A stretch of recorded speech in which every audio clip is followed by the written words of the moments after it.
कपिल शर्मा की नई मूवी आई है। मुझे एक समझ में नहीं आता कपिल शर्मा की सारी मूवीज ऐसी क्यों होती है, ऐसी मतलब आप समझ रहे हो कैसी।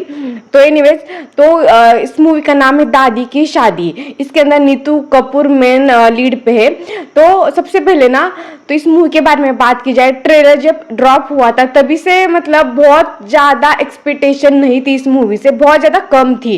क्योंकि जो ट्रेलर देखने के बाद रिएक्शन थे ना, मतलब उस ट्रेलर के अंदर सारी चीज़ें हमें समझ में आ गई। और उतना ज़्यादा देखने का ये भी नहीं था कि यार चलो बहुत अच्छा एक्साइटिंग है, चलो देखने जाते, ऐसा था भी नहीं।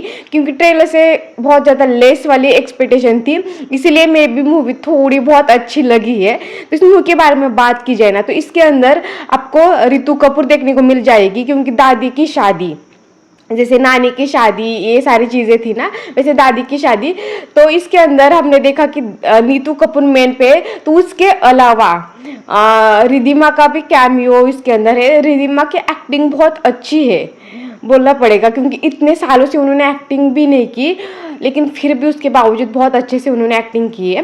तो उसके अराउंड पूरी कहानी है, दादी की शादी के अराउंड। सबसे इम्पोर्टेंट इस मूवी की जो बेस है, जो कहानी है, कहानी इसकी है कि जो रिश्तों की बातें आजकल के बच्चे उनके हिसाब से भूल चुके हैं। तो रिश्तों की अहमियत, कॉमेडी और इमोशनल ड्रामा, इन तीन अराउंड, इसके अराउंड कहानी पूरी घूमती है। स्टार्टिंग से मूवी बहुत ज़्यादा स्लो लगती है फर्स्ट हाफ तक, वहाँ पर आपको ना बहुत ज़्यादा कॉमेडी की तरफ लेके जाती है, बहुत ज़्यादा कॉमेडी ये सारी चीज़ें, बहुत चीज़ें हो जाती है। लेकिन सेकेंड हाफ जैसे आता है ना, सेकेंड हाफ में मूवी फास्ट भी हो जाती है और इमोशनल एंगल बहुत ज़्यादा उसके अंदर आ जाता है, बहुत ज़्यादा फिर काम हो जाती है और बहुत ही ज़्यादा रिश्तों की जो उलझन है ना वो दिखाती है, बाहर की चीज़ें आती है। तो वो सारी चीज़ें इसके अंदर हमें देखने को मिल जाती है। और सबसे इम्पोर्टेंट आज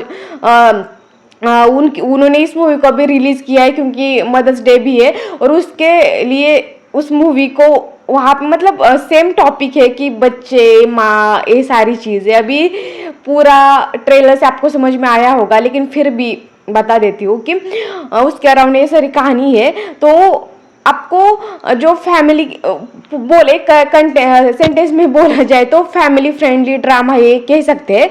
आपको फैमिली के साथ जाके देखनी चाहिए, उतनी ज़्यादा हाई भी नहीं और उतनी ज़्यादा लो भी नहीं, डिसेंट मूवी है। और इसके गाने भी डिसेंट है।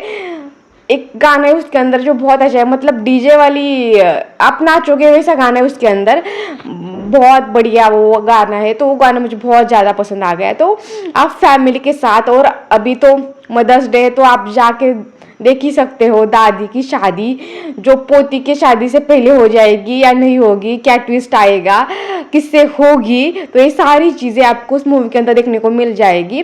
डिसेंट अच्छी मूवी है, जाके देख लेना। आपको अगर आपने ट्रेलर देखा है तो उससे जज मत करो, ट्रेलर मुझे भी बिल्कुल पसंद नहीं आया था, लेकिन मूवी अच्छी खासी है।